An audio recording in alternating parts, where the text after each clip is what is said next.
So I don't really know what the point of this video is, being completely honest. I just thought it'd be fun to sit down and rank all the Ninjago seasons because why not? Don't have anything else to do. And of course, disclaimer, this is all just my opinion. Some of these takes I think are more popular, others less so. Don't get mad at me, don't kill me, okay. Coming in at last place, spot number 16, is actually Season 3 rebooted.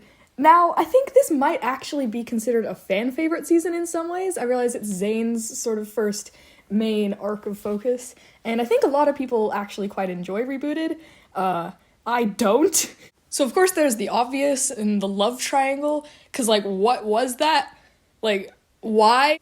And then there was also the main plot, which was the Overlord. Now I'm not like against the Overlord coming back. I mean, obviously retconning deaths is not new to Ninjago, but it still felt a bit like they could have introduced a new villain, but instead we made the Overlord return just because. Like, was there no other villain we could come up with to give Zane a story arc? Did we have to bring back, like, the most powerful, feared villain of all time and then just destroy him again? It felt a bit cheap.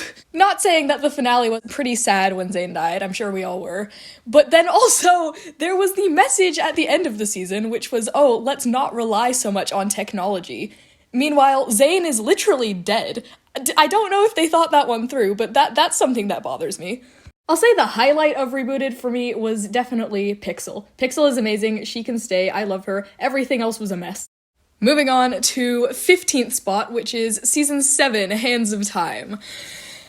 I don't know where to start on this one. I could rage for multiple hours about Hands of Time. Not because it's bad per se, but because it could have been so much better. Like, it immediately follows both Skybound and Day of the Departed, which were both major events for Jay and Cole, but then we never mentioned them again. Jay and Cole get completely shoved to the sidelines in Hands of Time. They barely get any dialogue. Instead, we focus on these random Vermilion warriors who really contribute nothing to the lore or the plot.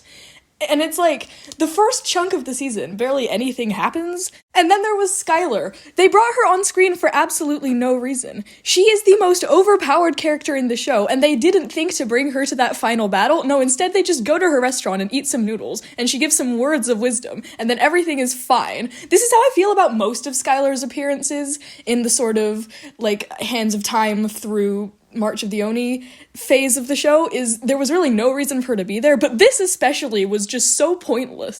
I honestly might make a full video just raging about Hands of Time because I have a lot to say about it, but we're just gonna move on for now to Season 11. Yeah, this one's kind of notorious. So Season 11 is sort of split into two parts. You've got the Fire chapter and the Ice chapter, and I will say for the record, I do much prefer the Fire chapter. I mean, it had problems, obviously, but I think it was okay overall, but then in the Ice chapter, everything just goes downhill.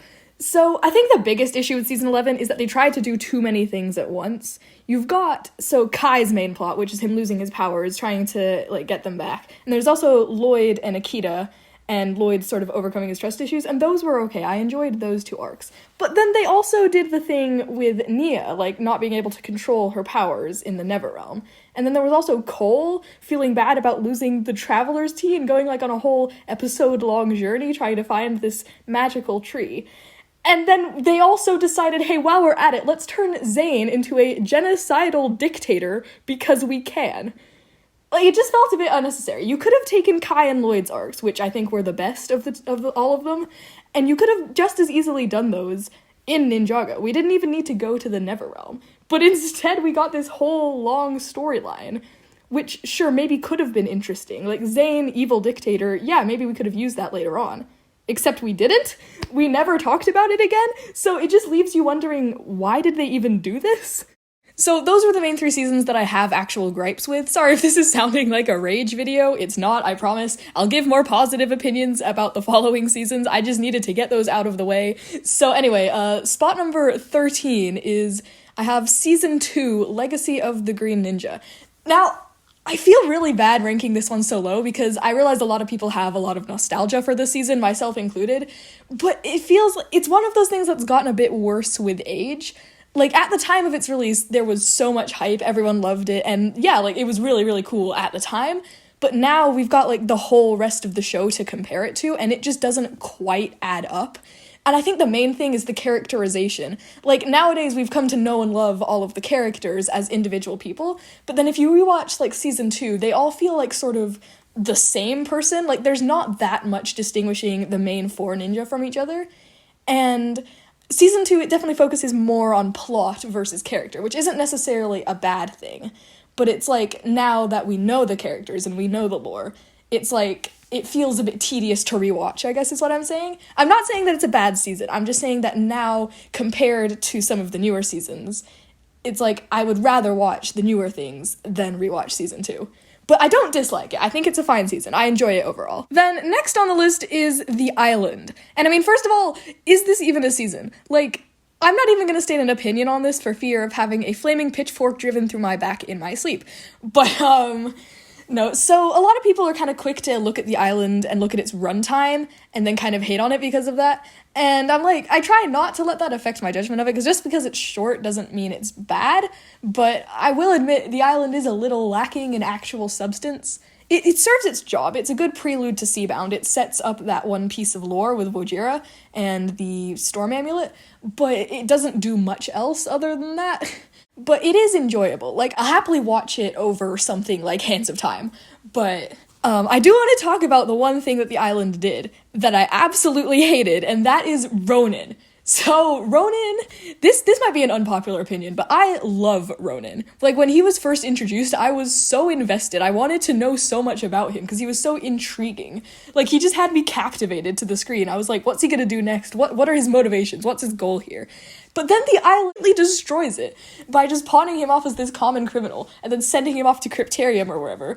You're gonna see the inside of a jail cell for this, Ronin. But, that's a minor complaint. But overall, I think The Island, like, it's not the best thing ever, but it's not bad. Like, it's okay. I'll watch it. So now we have reached the first, I think, really unpopular opinion on this list.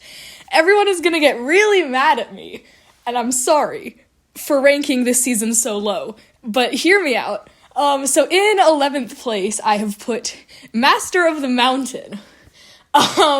So before you attack me, don't get me wrong, I like Cole, and I like this season overall. It's not bad again, but, like, it's got pacing issues. You all are gonna think I'm being so critical, because I'm like, oh yeah, Cole's focus season, big moment, but like, oh, scary pacing issues. But no, I think the thing with Master of the Mountain is that it starts and ends really strong. Like, that finale was amazing. I will happily rewatch that finale any day. But the middle is just such a slog to get through. It really drags, because I think you've got 3 separate things going on. So there's Kai and Zane, and then, like, Lloyd, J. Nia, and then Cole, Wu, and Vanya. And they're all off doing their own separate things, which really don't end up connecting by the end of the season. Like, I know they all meet up, and then that's how the final battle starts, but it all felt so disconnected. Like, they had entire episodes dedicated to these separate plot lines, and then as such, it felt really blocked out and unnecessary.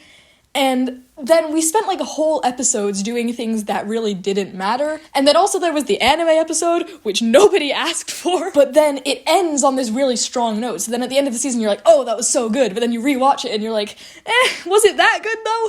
So yeah, also, I think the thing is, I wasn't that invested in the villain. Like, the Skull Sorcerer is really just this guy who wants money. That's his only motivation, and he's willing to murder his own child to get money. Like, is he okay? I feel like we need to learn a bit more about him. But again, don't kill me. I realize that a lot of people love this season. I just have some issues with it. I'm sorry. Okay, that about covers all of my slightly more negative reviews. Everything from this point onward, I really am. And we're gonna start off in 9th place with Skybound.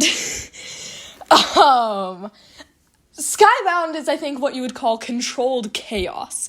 Because it's just this absolute, like, mess, but in the best way possible. It has a very special place in my heart, because, I mean, what even was this season? It's just so random and very dark when you actually look at the premise. You've got Nauticon, his plan is, like, he's not just going around killing everybody. He's going around making everyone give up their lives to him so that he can then rip chunks of the earth into the sky and build a pirate ship kingdom. And it's like, I don't know. I don't know what Skybound was, but I love it very much. Then in 8th place we have Crystallized. Yes, you can all see what I have done. I have ranked Crystallized higher than Master of the Mountain, and for that I do apologize, because I have probably upset a lot of people. But, no, so the thing about Crystallized is part 1 was actually really good. Like, a lot of people are kind of hating on the whole season overall, and you're forgetting how good the first 12 episodes were, and then it was all really solid setup for part 2. Like, the reveal at the end, I mean, I say reveal, the absolutely shocking reveal that nobody expected at the end of episode 12. But it was all just this really solid setup for the rest of the season. I was intrigued to see where this would all go. Then we got part 2, which I don't think I disliked as much as a lot of people seem to have disliked it. Like, can we talk about Zane's solo jet fighter moment in Primeval's Eye? That was cool. This is what Ninjago needs more of. We need more solo Zane jet fights. And there were also some really solid episodes, like Fall of the Monastery, I think everyone really enjoyed.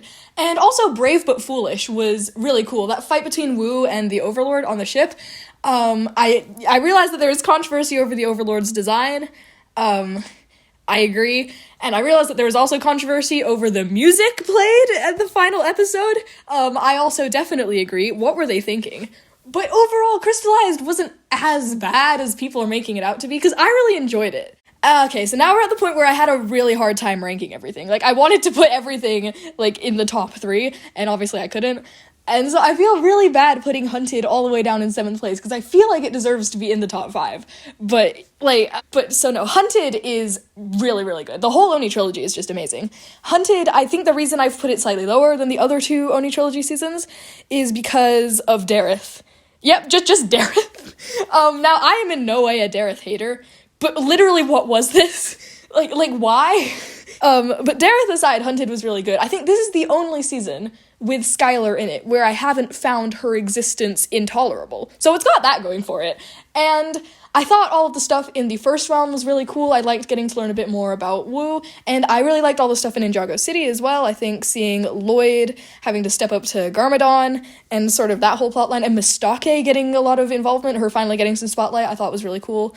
And yeah, I don't really have any major complaints, apart from Dareth. Then immediately following Hunted is Season 10, March of the Oni.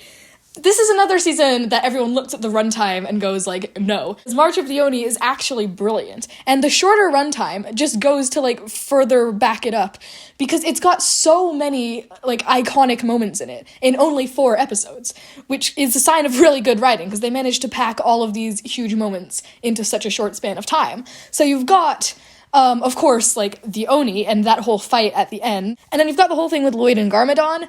I really liked the conversation between Garmadon and Vinny about survival. I don't know, that stands out to me. I liked that. It was nice. And then there was Pixel. I thought Pixel was interesting, because you got that scene where she's rescuing Lloyd and Garmadon from the Oni temple or wherever that was, and then the Samurai X mech basically stops working. It's like out of fuel or something. And I don't know, I got like sad watching this, because she apologized. She felt so bad, and she thought they were all gonna die. And I was like, no, Pixel, like, you tried your best, don't apologize. And it was fine, they all survived. So now we have the first season, the one that started it all, and that is, of course, Rise of the Snakes. Now, this is 100% biased by nostalgia, I will be honest, but I don't care, because I like this season, and it deserves credit. Like, it's the season that got me into Ninjago in the first place, so I have to give it that much. And honestly, like, it wasn't even half bad. Like, it did a lot of things right that Hands of Time and Season 11 certainly didn't. So, because everyone got individual character arcs. How I was saying how Season 2, they don't quite feel fully characterized, but I think Season 1 kind of avoids that hurdle, because they each get their own mini fleshed out story, and that was them each discovering their true potential. And it was a great introduction to the characters and the lore. I will always have a special place in my heart for the Serpentine. I love them. And also just the sheer amount of nostalgia I get when I hear the music. Like, listen to this!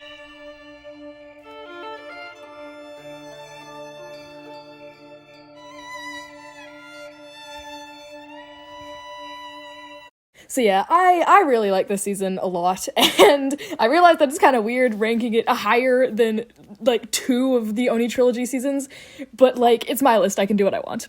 And that brings us to the final 5, and we're gonna start off in 5th place with Seabound. I firmly believe that Seabound is the best of the Wildbrain seasons from season 11 onwards because it's just brilliant, and I don't think it gets enough credit, honestly. It's kind of underrated. So first of all, it's really cool to see Nia finally get a full story. I know she had Skybound and also kind of Hands of Time, but like, I don't think those really count.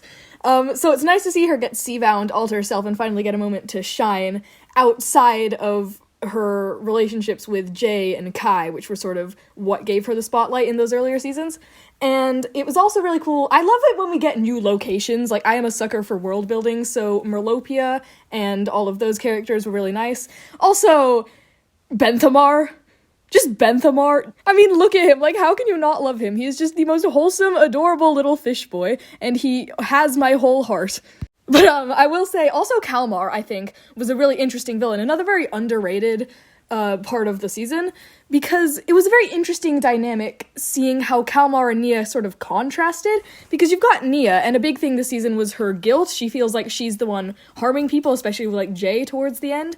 But then you've got Kalmar, on the other hand, who is willing to basically murder the entire city and feels zero remorse. So it was interesting seeing that juxtaposition, sort of, between the two of them. I liked that dynamic. And then, of course, it all led up to the finale, which shattered the hearts and souls of many across the globe. I needed time off from life to recover from this, okay? Like, this was sad. Coming in at spot number 4 is Season 4, Tournament of Elements. This is, I mean, I have a lot of nostalgia for this one especially, and this season, it's just so fun. Like, you're watching this, there's so many moments where you just go, like, yes! Like, the whole roller derby episode, I really, really loved. There's a moment during there where Klaus is, like, using his magic and you think he's gonna be, like, all annoying, and then Garmadon just freaking football tackles him. That was satisfying. I loved Chen as a villain. I think he was very entertaining, a very original character, for sure. And then also, this is the season that introduces us to basically the backbone of the entire series, you have to remember, because we've got the introduction to the whole concept of elemental powers and all the elemental masters and the Anachondri Wars. We get to learn a lot about Wu and Garmadon, and it manages to pack all of this lore into the season, along with giving us this whole really fun storyline with the tournament and meeting all these new characters, and it was just really well done, well-paced, well-written. I love this season, for sure. Okay, so, remember when I said that Seabound was the best of the Wildbrain seasons?